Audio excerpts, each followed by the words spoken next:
Igbo ndị ọma njem ọnụ, ụtụtụ ọma onye ọbụla, nke onye chiri ya zelu. Onye unu na-anụ olu ya bụ Odoziakụ Chidi John Mbagwu, onye nchịkọta Peaceful Igbo Academy, ebe ọ na-akpọtụ, ebe a na-akụziri ụmụ anyị na ndị amaghị asụ Igbo otu esi asụ Igbo. It's a channel where we teach our children and even some adults that do not know how to speak Igbo language. Maka na nke a bụ nke anyị. Asụsụ Igbo ga-eto eto ma gbaa mgbọrọgwụ. Ama m na ọtụtụ n'ime anyị aga n'ahịa, ụfọdụ aga n'ọrụ. Ndị gara ahịa, unu ga-azụta ego akụ na ụba. Ndị gara ọrụ, unu ga-arụta. Anyị ga-azụta ihe anyị ga-eri, ihe ga-eri anyị agaghị abịa. Oge gara aga ụnyaahụ, anyị kụziri maka otu esi emepụta nkeji okwu dị iche iche. The verb cook. That was what we taught yesterday. So today, we want to continue from where we stopped yesterday. Ngwa, ka anyị bido. Kedu ihe a na-gịnị bụ cook n'asụsụ Igbo?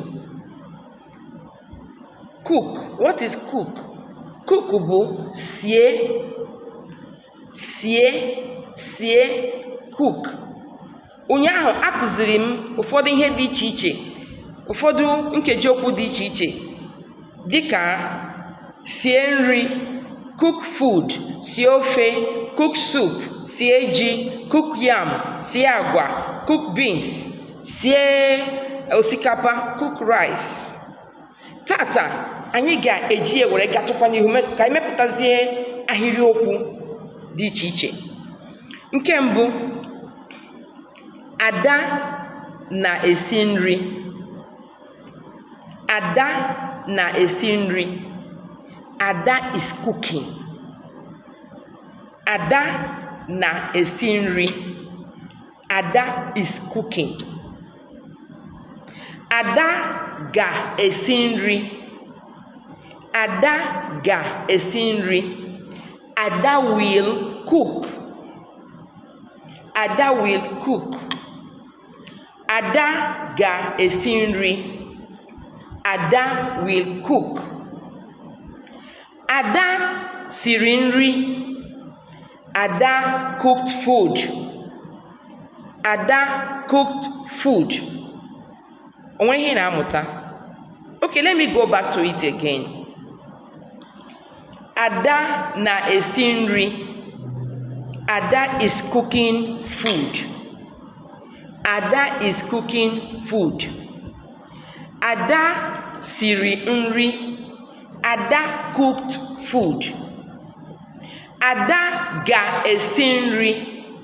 Ada will cook food. Ada ga-esi nri. Ada will cook food. O nwere ihe na-amụta? O nwere ihe mmụta? Okay. Ada na-esi osikapa.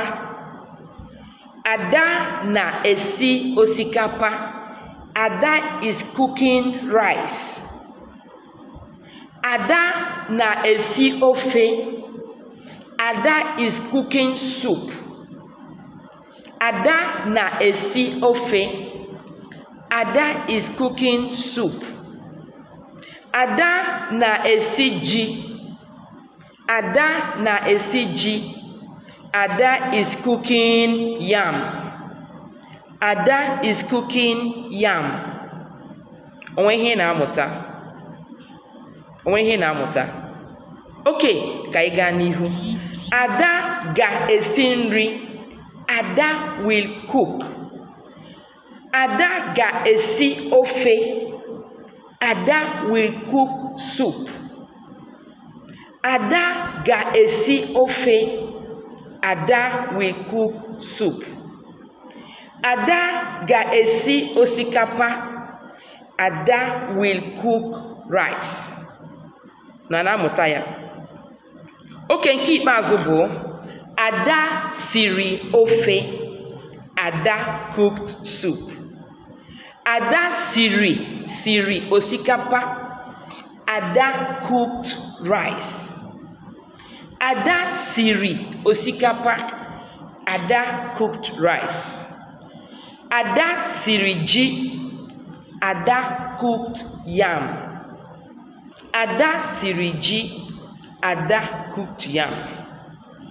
If you look at what I'm teaching you this morning, you will see that we have present tense, future tense, and past tense.